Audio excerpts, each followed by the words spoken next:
What can I do to be happy?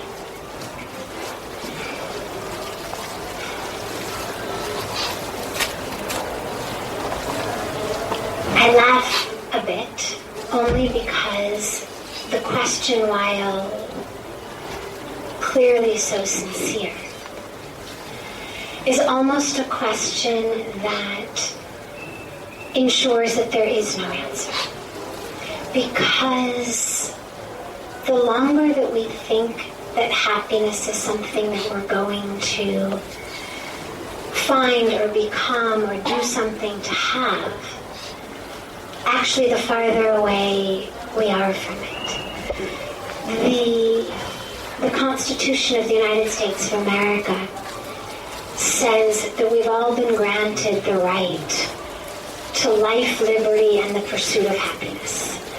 And it's actually, I'm sure that it was meant with full, wonderful intentions, and that people were going to prosper and thrive and be full of joy. The dilemma is that it has just perpetuated the sense that happiness is actually something we pursue. And so we keep pursuing, and we keep pursuing.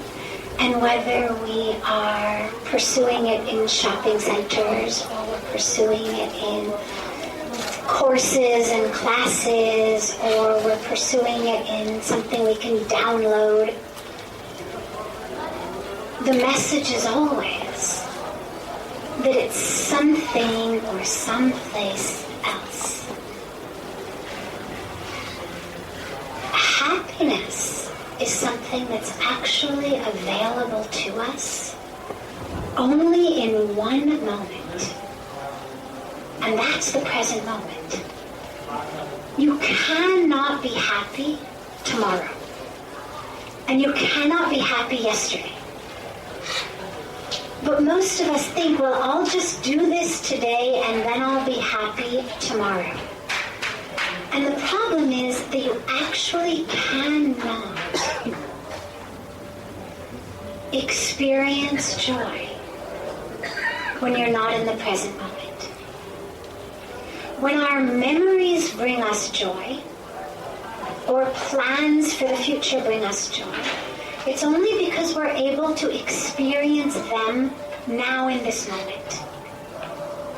So only right here, in this breath, do we have a chance at happiness. And that's actually very exciting, because it means that right here and right now and in this breath is all we have, and is all we need.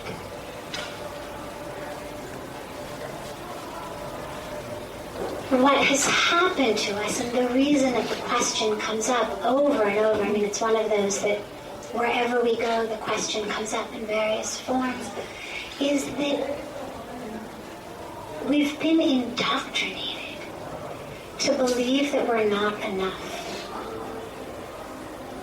That there's something about us that's lacking. And that if we just change in a certain way, by owning something, becoming something, looking a different way, going somewhere, just this vacation, then we'll have it. And all that does is keep us one thing away from happiness. I remember I had been in India about, I don't know, maybe a year and a half or so. And I was going back to America, and I'm a scientist by heart and by inclination and by academic experience. And so I love science. And I had decided I was going to do a personal scientific study. And I found about 10 or 12 people I knew, all of whom were at the pinnacle of different spheres of their expertise. So someone who was a billionaire CEO of a top company, someone who was a well-known actress in Hollywood, someone who played on the LA Lakers, someone who was a tenured professor at Stanford. You get the idea. So people who everyone else is running to try to become. I mean, if we're in business, of course, we'd love to be a billionaire CEO of a company. If we're in academia, we'd love to be a tenured professor at an Ivy League school. We'd love to be an actress or a singer. And what I did was, in speaking to each of them, I asked them one question. I mean, I had long conversations, but they didn't know I was only interested in one question. And that one question was, are you happy? And because they were people I knew well, I could ask it without arousing any suspicion. And what I got from every one of them was, I will be happy when. And of course, they all had different fill-in-the-blanks. It was, the mortgage is paid off and the kids go to school, I lose 10 pounds, I get a raise. Whatever our thing is, they each had one of those. Or, I would be happy if my husband worked a little less, the kids would study more in school, I could squeeze back into the skirt I wore last year. People who actually had attained what most of the rest of the world is running, is forsaking everything to get to. Forsaking our spiritual practice time, forsaking our family time, forsaking our health. Because I just have to get there. Then I'll be able to relax. Then I'll be happy.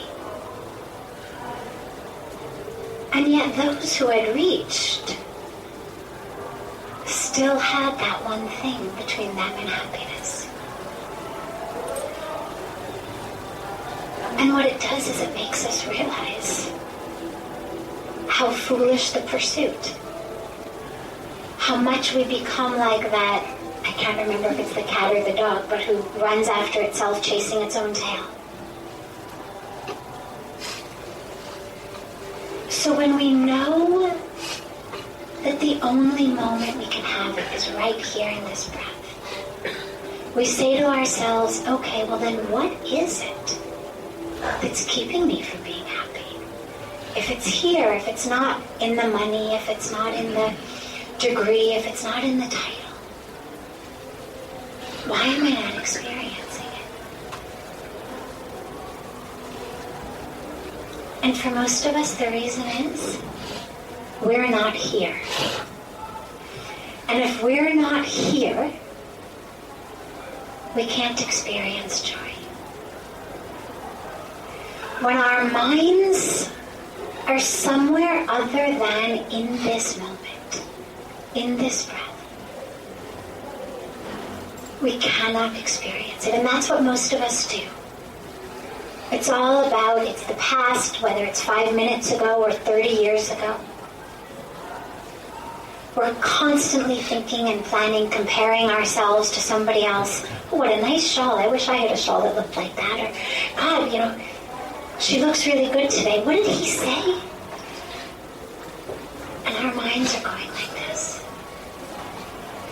And this is where the practice of meditation becomes so important. And why, when we practice meditation, or when we're in the presence of that, we actually experience it without doing anything. Because something has brought us into this moment. And in this moment, we realize that it's all there. Otherwise, what ends up happening is we become pawns in the hands of society, pawns in the hands of the media. You know, the example that I always give about this is you look at commercials, and we'd like to think that we're more sophisticated, and yet advertising is a billion-dollar industry. They wouldn't do it if it didn't work. And you look at commercials, and you look at, for example, my favorite example being the soap commercial. Well, what does soap do? It cleans us. So an honest commercial for soap would say, this brand of soap cleans you better than that brand of soap. It removes so many micro particles of bacteria more than this brand of soap. But they never do. No soap commercial ever talks about parts per million of bacteria that they wipe off. What does a soap commercial look like? A beautiful woman is lathering up in the shower in the morning, and she's singing to herself, and then her equally beautiful husband comes into the bathroom, and he's also singing. They walk out of the bathroom together, and miraculously their child has gotten himself out of bed and eaten his breakfast and done his homework and dressed himself. And now they walk hand in hand out the house. The kid's got his lunchbox in his hand. And you see Dove or Zest or whatever the commercial. We're not selling cleanliness. Nobody said, oh, Mom, you smell great. God, you smell so much better than yesterday. We're not selling cleanliness. We're selling happiness. We're selling happy families.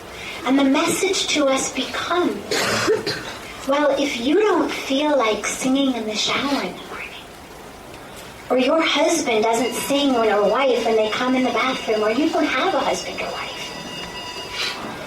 or your child doesn't wake himself up, you've got to drag him out of bed.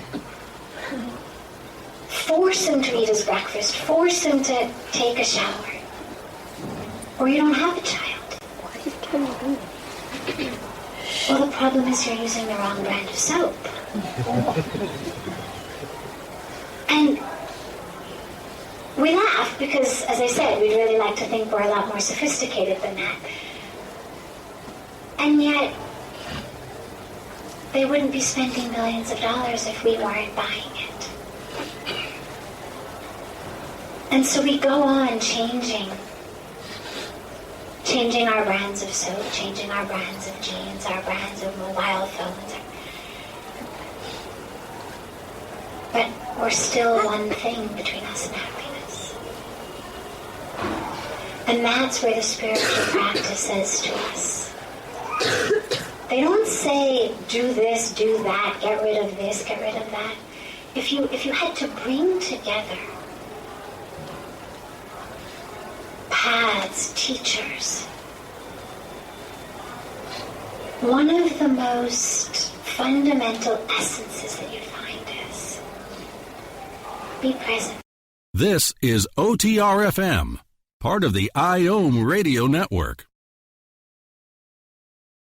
As difficult as it is to believe, there are places in Africa where human traffickers sell albino children and their body parts for use in magic rituals. Humanity Healing International is actively working in Uganda to change this paradigm. The Albino Rescue Project finds albino children who are at risk and places them in safe schools and environments where they can learn and grow free from fear. To learn more or to sponsor a child, visit humanityhealing.org. Humanity Healing is where your heart is.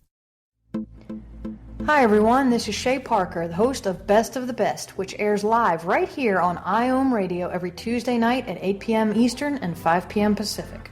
I'm super excited to bring you expert guest hosts, spiritual discussions, free psychic readings, and so much more. I can promise that you will not want to miss this one-of-a-kind, fun, yet touching, down-to-earth show. Join us every Tuesday night at 8 p.m. Eastern, 9 p.m. Pacific on OTR-FM. This is Shay Parker, and I can't wait to see you there. When I I grow up, I want to be a new pair of blue jeans. When I grow up, I want to be a kid's first computer. When I grow up, I don't want to be a piece of garbage. And if you recycle me, I won't be. Give your garbage another life. Recycle. Learn how at iwanttoberecycled.org. Brought to you by Keep America Beautiful and the Ad Council. Breathe. Be aware of the breath. Meditate on the breath.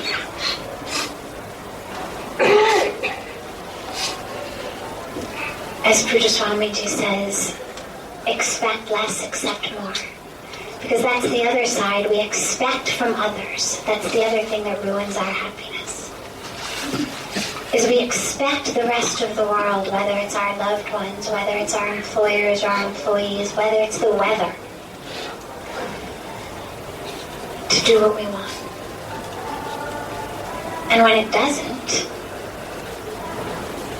our happiness is gone.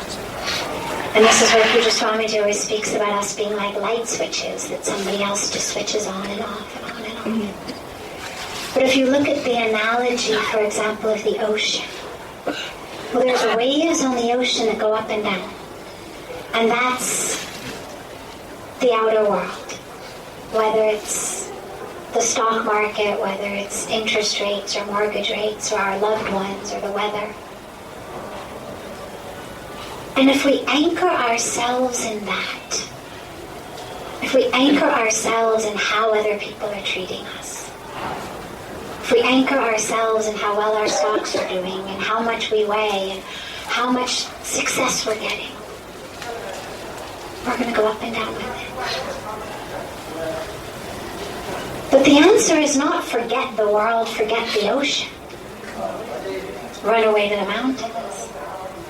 The answer is simply dive deep into it. Because in the depths of the ocean, it doesn't know about waves, it doesn't know about storms. It's always still. And so, in short, where do I find happiness? Inside.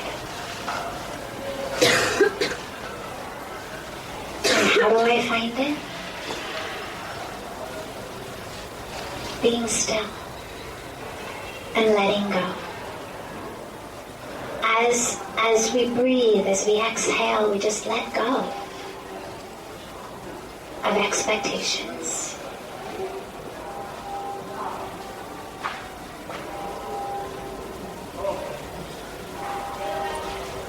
Let go of our attachments to how we think it should be. Otherwise, the world becomes just like our vending machine. That we expect, we put in $1 bill and we expect what we want should come out. And when it doesn't, we kick the machine and think it's broken.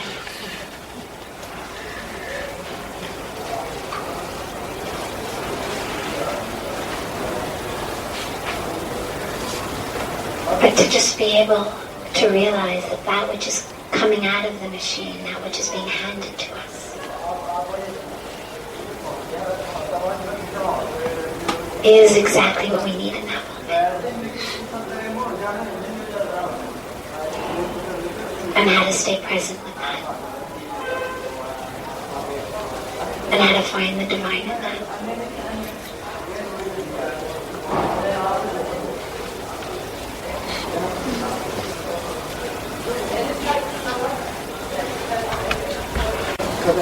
Me invita a estar en el presente. Pero tarde o temprano algún recuerdo o alguna incertidumbre irrumpe. But always some remembers or some worries come.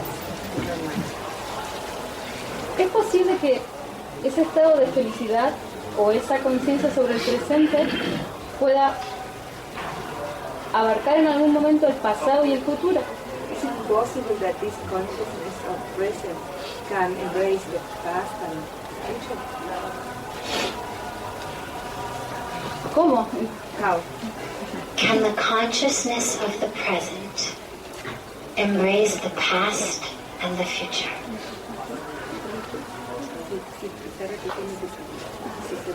Yes. I'm going to give you two different answers. Because it depends on which plane of existence you want to be on.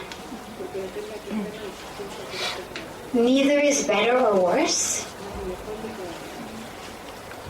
They're just two different planes. On the plane of what most of us identify as ourself. So this physical body, my history, where I've been, what's happened to me, what I wanted to happen to me that didn't happen to me, what I didn't want to happen that did happen, what I've learned, what I've achieved, and all of the things for the future that based on how I identify myself, I want to happen, or I really don't want to happen. On that plane of existence, the present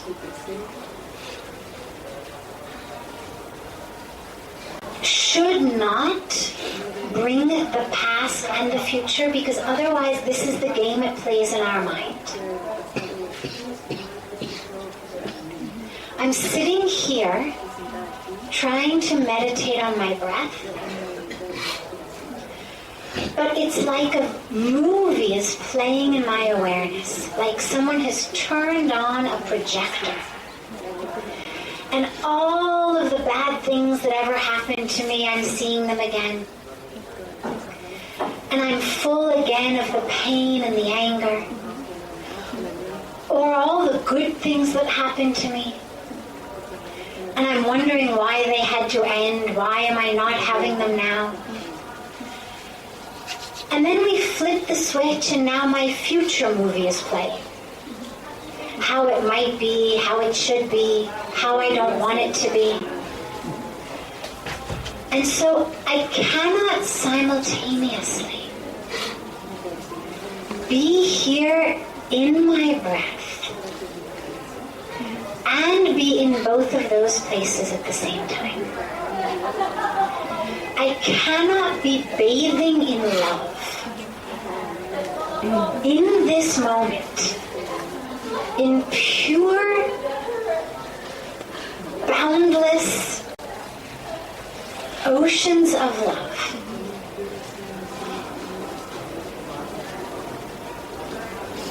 And be there at the same time. And the reason is that the more active my mind is, my brain is, the more it takes me out of my heart and my breath. And in the present, my heart is very open and very active. And in the present, the experience of who I am changes. I'm no longer this body. As I meditate deeper, what I find is the very body starts to dissolve. Many of us, when we first start meditating, have an experience where you lose the sense of where your leg ends and the cushion you're sitting on begins. And it's a very common experience, and what it gives us is a taste of what's possible. If I might actually lose where I end and the cushion begins, might I be able to lose where I end and the world begins? Might that border and boundary also be not quite as distinct as I thought it was? Might I really not be quite as solid as I thought I was? And so we start expanding into experience. into the spirit. And when I say spirit, I don't mean something really far out there. I mean just the true sense of ourselves that's not different from each other. My physical material sense says, I end here. There's this empty space. You begin here. You end over here. There's this empty space. She begins here. But when I come to the spirit, we realize there's no place I end and you begin. This is OTR-FM, part of the IOM radio network. Being a radio host on IOM FM allows you to build your show on a rich platform with the power of the internet to fulfill your outreach goals and connect with a very specialized and global online audience, unlimited by time and distance. OMTimes Radio will provide you with web relevance, a recognizable conscious brand, and with the standard of excellence that has accompanied every single OMTimes endeavor. Host your show with OMTimes Radio Network. Do you have time to read that inspiring book or that blog post you've been meaning to get to? In your busy world, how do you improve yourself and keep your life going? I'm Lisa Kay, and my Between Heaven and Earth radio show can transform your life just by listening. Be uplifted with inspiring topics, positive stories, and ideas that really work. Between Heaven and Earth Radio is conscious living for your soul, every Wednesday at 4 p.m. Eastern Time. Like Baldwin with People for the Ethical Treatment of Animals. I grew up loving circuses and other traveling animal shows, but it never occurred to me what life might be like for the animals. Training wild animals to do things they don't understand takes force. Routine discipline with a hook or whip with the heel of a boot shows the animal exactly who's the boss. Don't patronize animal acts. Please contact People for the Ethical Treatment of Animals. 757-622-PETA. That same spirit is flowing through us. So on that level, we definitely don't want to try to bring our memories, our plans, our fears of the past and the future into our present moment meditation. And yet,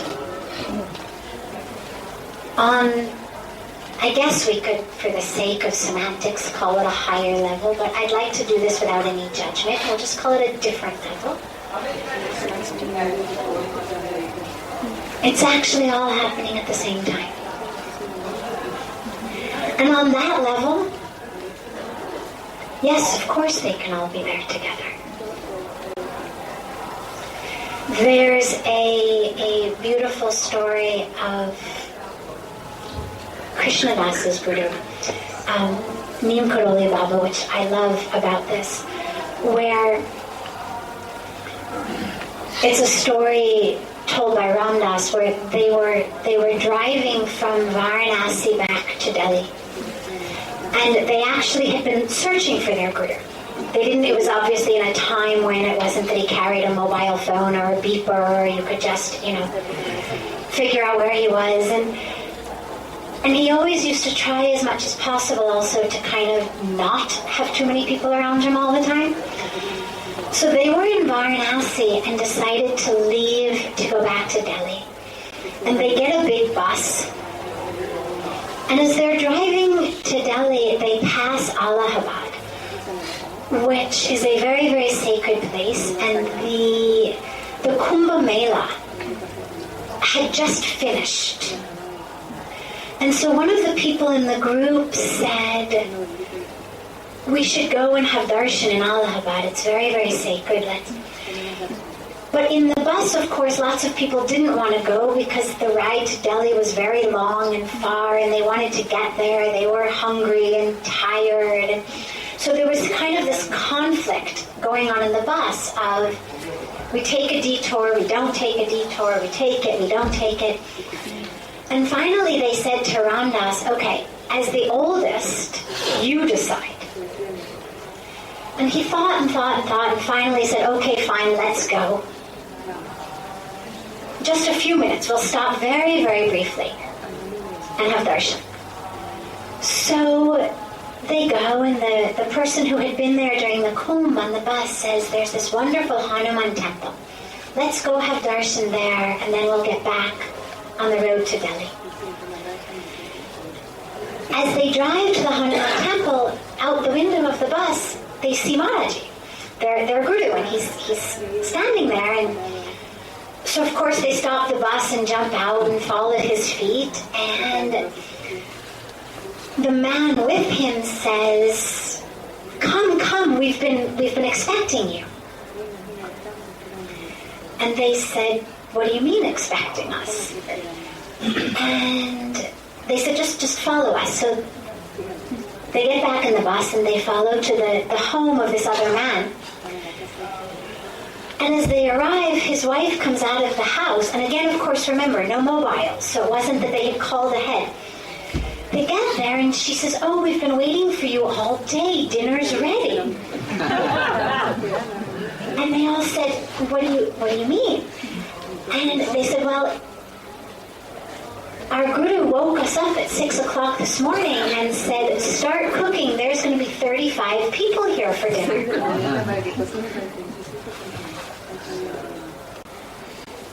And the exact number of people who had shown up on the bus, it was maybe not exactly 35, 32, 33, something like that. The exact number of people on the bus were the exact number of people that she had been told to cook for. So stories like that make us realize in a very specific way what the sages and the saints and the rishis of all of our ancient religious mystic traditions have been telling us, which is, it's all here. You only think you're moving from one day into the next day. So on that level of existence, yes, of course, the past and the future can be with us in the present. You have no option.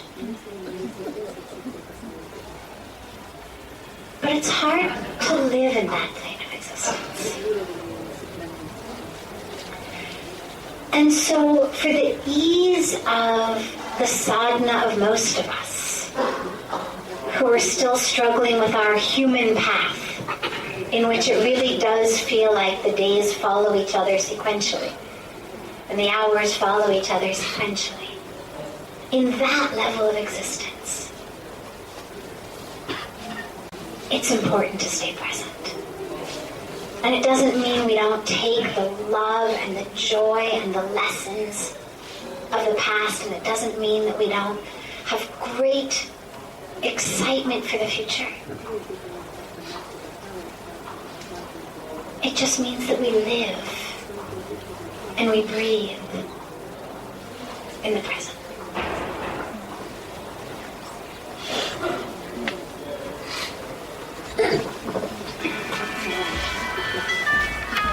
Last, how do we know what's best for our children? As Krishna Das said so beautifully, just ask them.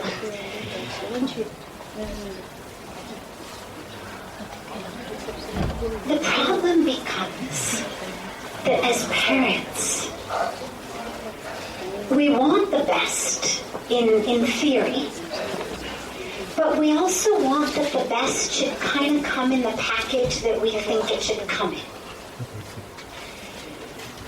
And so we have in our minds a package of what that best is. And so we try to shape our children into that package. The problem with that becomes that there's very little time and space to actually see who our children are. If you have a garden, for example, and in that garden you've got roses and you've got jasmines and you've got sunflowers and you've got apple trees and you've got grapevines, well, they're all equally wonderful. But they need different amounts of water. Some grow best in the shade, some grow best in the sun. Some are going to give you fruit The first year, some you're going to have to nurture until you get the fruit.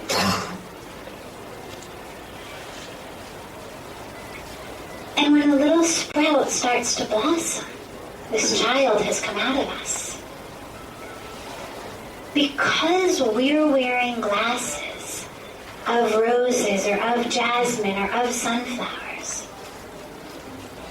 that's what we think this child is. And that doesn't mean that it's bad. We're doing it out of the very best intentions that we possibly can. It's just that we're also human.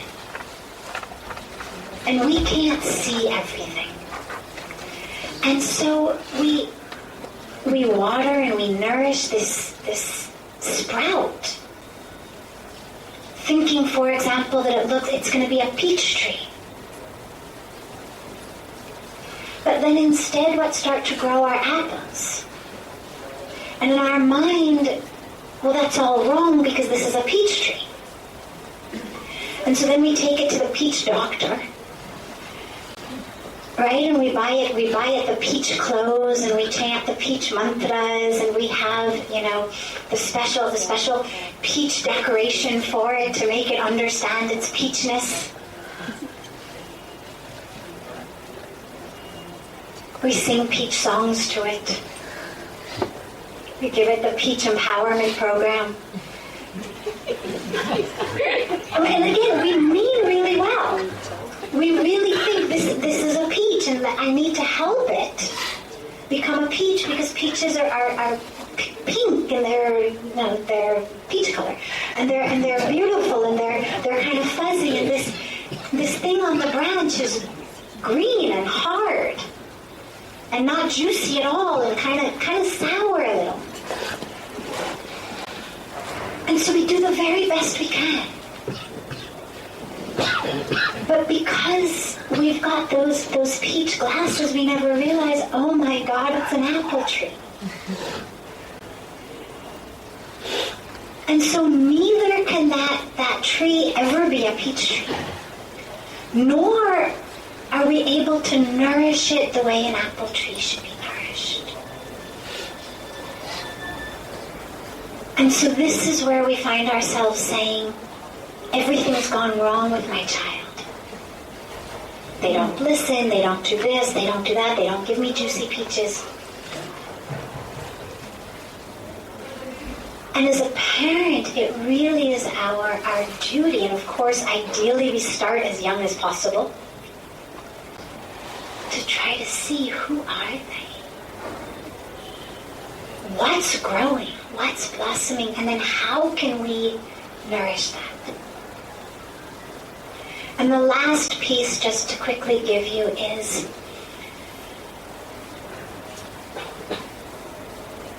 in our well-meaning effort to mold our children, we do this praise and criticism, punishment and reward thing. And what that does is makes our child believe that he or she is responsible, not only for their lives, but for our lives. Even if we are the non-violent type, and so, okay, we don't beat them, we don't starve them, we don't lock them in their room, but we just show our disappointment. Mom is now sad. I didn't bring home an A, I brought home a C. Mom is now sad. Well, what does that mean? In addition to everything else that I have to deal with as a young person, now my mom's mental state, mom's health.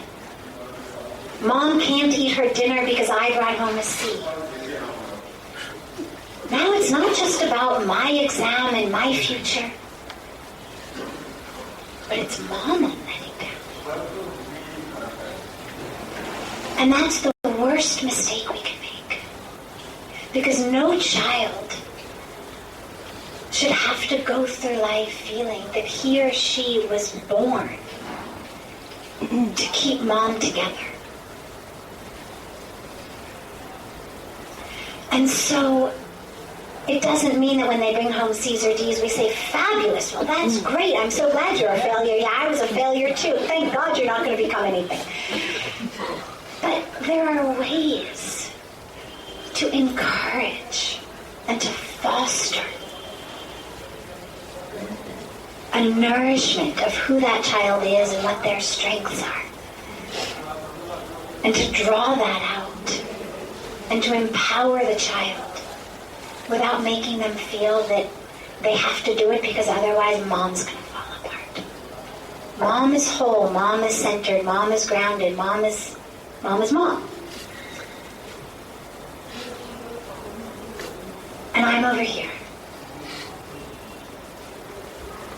blossoming as my own tree, with mom's nourishing, with the sun, with the water, with the guidance.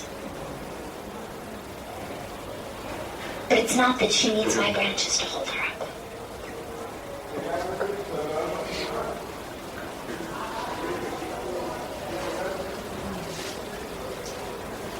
Have a beautiful evening, everyone.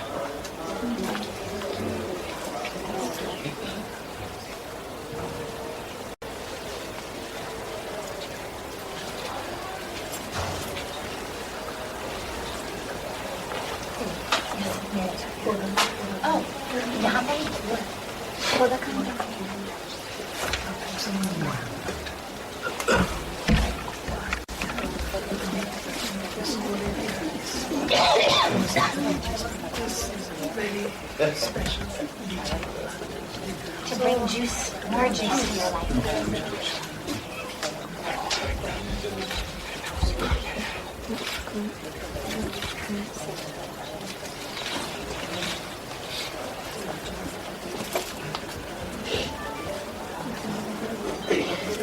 When you eat leeches, may you think of us.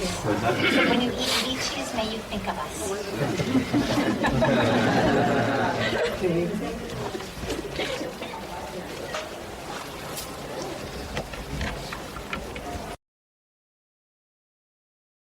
This is OTR FM, part of the IOM Radio Network. Have you ever wondered how to change your love paradigm? The secret key is finding a love partnership, not just a regular connection. How do you find these? Through conscious relationships. Ascending Hearts Dating is a dating site for people like you that believes in second chances and a different type of spiritual connection. Try Ascending Hearts for free today at ascendinghearts.com and change your love paradigm. Ascending Hearts, the premier dating community for the spiritually awake. Circle of Hearts Radio is a sanctuary on the airwaves. Join me, Grandmother Alaya, in the circle on Sunday, 2 p.m. Eastern as I share information to both enlighten and nourish your soul. I want to thank my mommy for loving me so much, For taking me to the doctor when I broke my foot, for leaving me alone when I wanted to be alone. And now, as a grown-up, I'm thankful for being able to take care of you, my dear mom, for taking you to your therapies, for understanding that sometimes you simply want to be alone. Roles change without us noticing. That's why AARP gives you the information to provide even better care for your loved one. Visit aarp.org/caregiving. Brought to you by AARP and the Ad Council. Hurt us without a reason. Well, there's never a reason, and there's always a reason. Never. Well, in every situation, if someone has hurt us, we can look at it in one way, there's never a reason. And looked in the other way, there's always a reason. And what I mean is, there's never a reason on a legitimate way. Meaning, we never wake up in the morning and say, I know what I'm going to do today. I'm going to hurt my loved one. Make a note on our sticky notes, set a reminder on our phone, hurt my loved one. No one does. We never plot and plan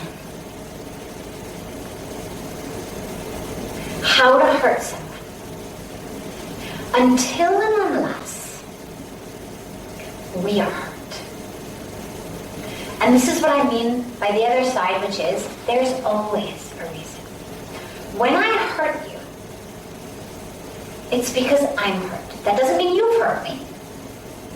But what you can be sure of is people who are joyful, peaceful, people who know who they are, people who are spiritually and emotionally intelligent, don't go around hurting other people, particularly not people they love. If I hurt someone, it's because I am in pain. And in that pain, I act out of lack of intelligence. So either I just acted out, I was in that fight or flight stress mode, I said something that I shouldn't have said, I slammed a door, I pulled out a revolver, I did all these crazy things that people do in the height of passion, anger, passion. Or because I'm in a general state of dis-ease.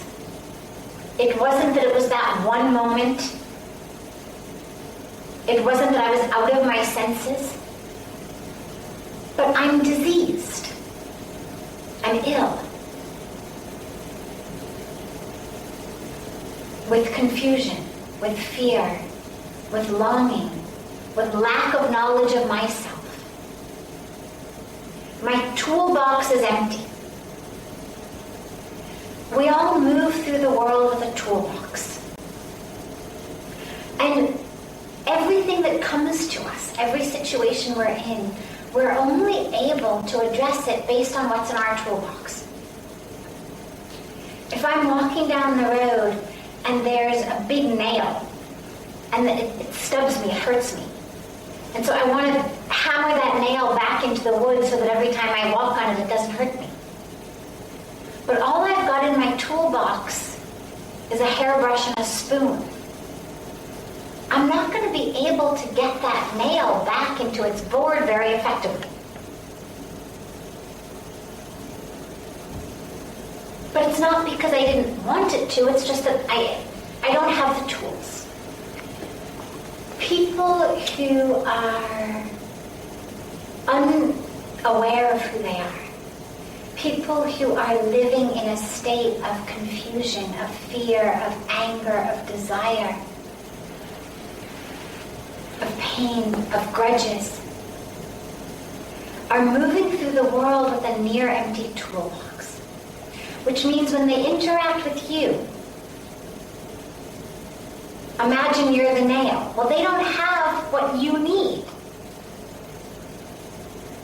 They've got a spoon. You don't need a spoon, you need a hammer. They don't have a hammer. So they take that spoon and they try to sort of beat you with that spoon.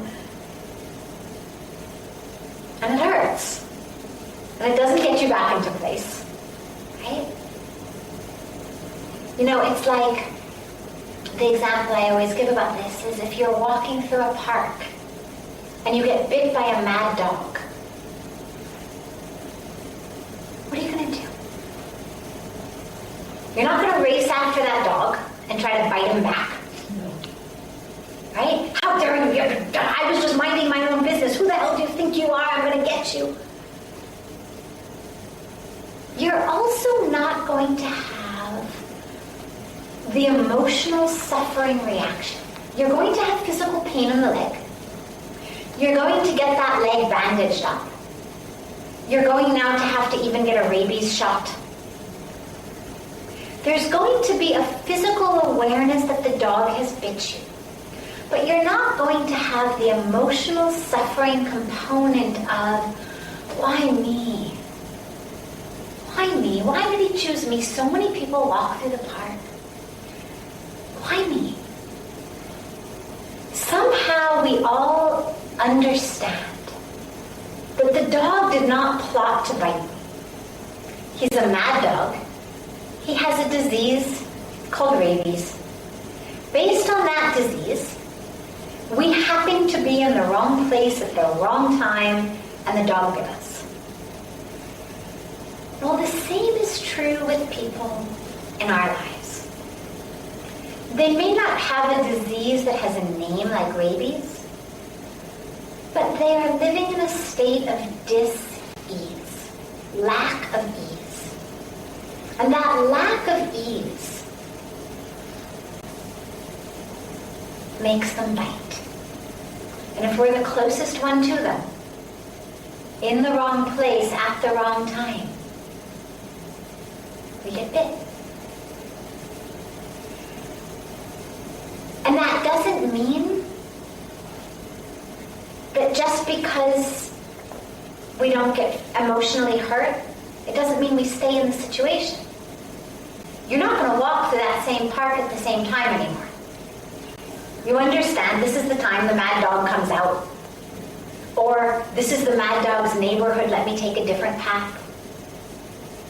So, when our loved ones hurt us, the first thing we try to do, of course, is forgive. Understand that their toolbox is empty or was empty at that time. Move forward. If it's a situation where we're always being hurt, over and over and over again, then the question becomes, how can I mean, obviously the choice is either live with it or leave. If we're going to live with it, obviously we don't want to be in misery all the time. How can I re-understand this situation?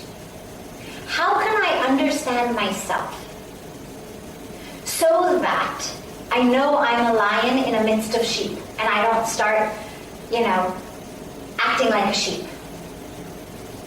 I understand I'm a woman in a room full of men. I know who I am, so it doesn't matter what those around me are acting like and doing. I know it's not me. It's not that I hate the sheep or hate the men. They're doing what sheep do. They're doing what men do. It's not who I am. So then it doesn't hurt us. And lastly, sometimes, as infrequently as possible, but sometimes, we have to say, this person's disease is so much that no matter where I walk, what time of the day it is I'm walking, I'm always getting bit. And eventually, this rabies that they're giving me every time they bite me is going to kill me. And we have to get out of the situation. But we have to ask ourselves before we do that, am I simply having this reaction because I'm addicted to the drama? Oh my God, I can't take it anymore. Right? It's such a fun role to play. Oh my God, I'm the wounded one. I'm the victim. Be still my beating heart, right? So we have to really ask ourselves, is this drama doing something for me? And if so, then what and why? How can I extricate myself from this drama and see it for what it is? Then it's like we've gone to the drama, right? I mean, we go to the theater, or you go to the movies. People are screaming at each other, killing each other on screen. Our pulse is fine, our blood pressure is fine. We understand, yeah, it's happening on the screen, it's happening on the stage.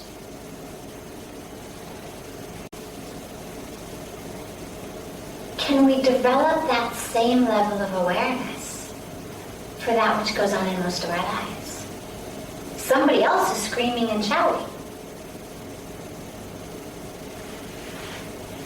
I'm over here in the audience.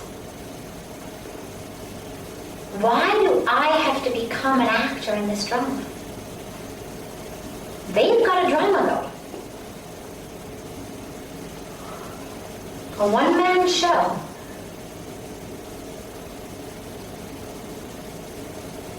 Can I get up and walk out of the theater?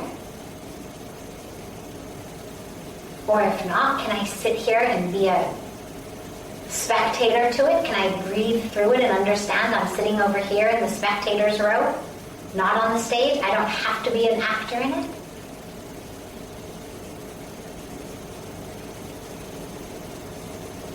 And if they don't get the reaction from us, in most cases people's drama subsides. Because they too are addicted to it. They too are addicted to your reaction. They too are doing it for the drama. And when it stops feeding them, they too will stop.